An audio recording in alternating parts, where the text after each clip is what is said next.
Mission 2.1. Pupunta po ako ngayon sa TV5 sa Itbulaga.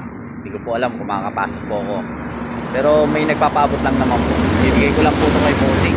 May dala po akong tinapa at bag. Hello Kitty pa yung pinaglagyan ng tinapa. Abot po natin niya mamaya. Hindi po natin alam kung makakapasok tayo. Let's go, samahan niyo po ako. Hindi po natin alam kung makakapasok tayo mamaya.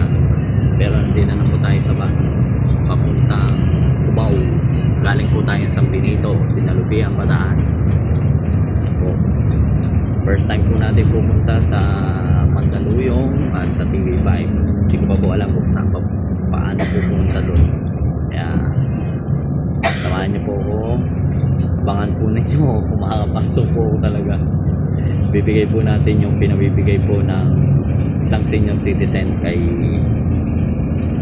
Bossing. Ayan, may tinapa po siyang binibigay at yung bag at may nag-stop over lang po, umihi at gaya na ulit. San Fernando na po tayo.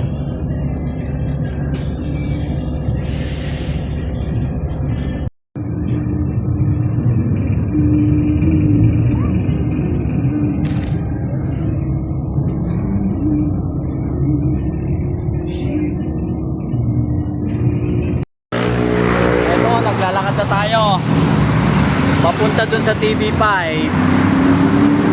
Medyo nahirapan pa tayo, di natin alam kung saan tanong na tayo, pero siguro kahit lakarin na lang natin, maaga pa naman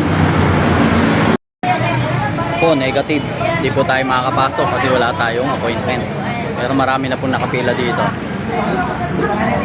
Sad to say, pero iwan po natin yan. Iwan po natin yung dala nating bag tsaka yung tinapa.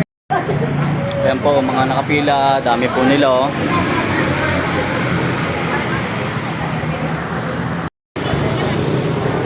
Ayan, pinahiwalay tayo kasi walking tayo. Unahin muna yung mga nakabooking, pero sana makapasok tayo, no? Kasi sayang naman yung padala at pasalubong ng isang senior citizen. Ayan, pasok na sila sa isa.